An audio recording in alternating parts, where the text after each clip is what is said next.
Hey guys, Ninux17 here.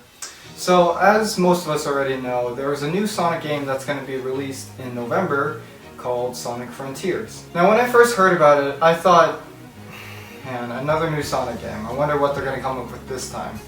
And then I saw the trailer and I was like, wait, hold on. An open world Sonic game? I gotta check this out. I researched more about the game and I took into consideration what other people had to say about it. So I wanted to give my take on what I think about Sonic Frontiers, since we all know how much of a Sonic fan I am. First off, I actually love the idea of an open world Sonic game. I had always wondered what it'd be like to free roam as Sonic in a world, considering he's always stick to the same format style in most of his games. You get to finally play and explore as the Blue Blur, and you get to see how fast he can really get from one location to the other. Now I can see how some people can get pretty skeptical about that. Open world doesn't exactly work for all video games, but I think Sonic is a really good candidate because he's always been about moving from one place to the other, and he's always been about just moving in general. Second, I actually love how Sonic sounds different in this one.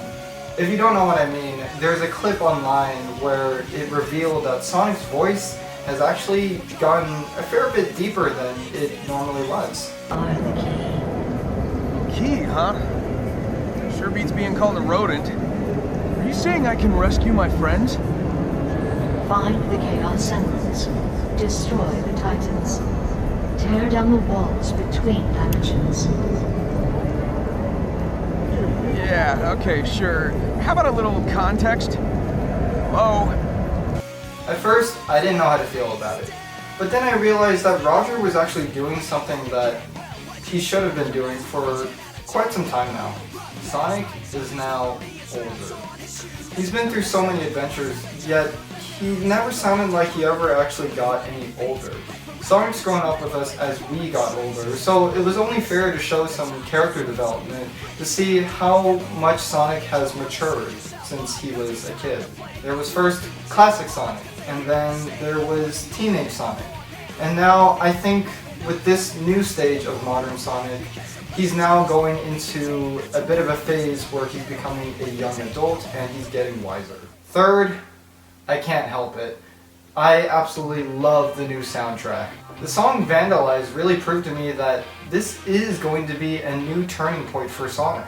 It really brought me back to what I was used to and what I grew up with, which was 2000 Sonic. Most of the soundtracks from the mid-2000s of Sonic games were very alive and punk-like.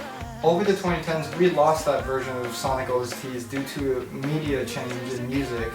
But with this new game, I think we're starting to finally realize what we've missed and what we should do better for Sonic games in future games. Now for what I don't like, or at least what I don't exactly understand at least.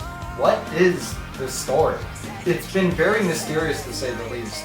All we know is that Sonic somehow ended up on this mysterious island with no knowledge of anything. Supposedly Tails and Amy are also relevant in this game, but they were separated, all of them were separated due to falling through some kind of wormhole. I can see how it's intriguing, and the point is to see for yourself by playing the game, but couldn't there have been a better story than just falling on a random island?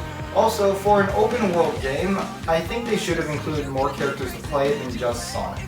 Like, what if Shadow and Silver were playable characters? That'd be fun, right? And then you can have a multiplayer mode where you can play with friends and they'd get to be playing those characters, and you guys would be able to just roam around on the island as friends. Doesn't that seem cool? Especially since I think the dynamic trio of Sonic, Silver, and Shadow has been very underrated for quite some time now. I personally like their dynamic way more than Sonic, Tails, and Knuckles. They're way cooler characters, and they have way more character development. But that's not the point. Why not have more characters to play than just Sonic? That would make the open world concept so much more fun and intriguing because now you get to play it with friends. All in all, there's a lot of stuff that I feel like that they could have added to make the game way cooler than it already is. So, that's about it. That's what I think about Sonic Frontiers. Am I going to get the game? Yes. This looks exciting, and it's a brand new, fresh turn for the Sonic industry, and I absolutely want to see what they have to offer. This isn't something that has really come up, or something new has come up in a long time, and I want to be a part of that. I want to see what they've done differently in a new way that I hope that they haven't ruined. Anyway, that's about it for this video. I will see you guys in the next one. Manic17 here, and I'll see you guys later. Bye.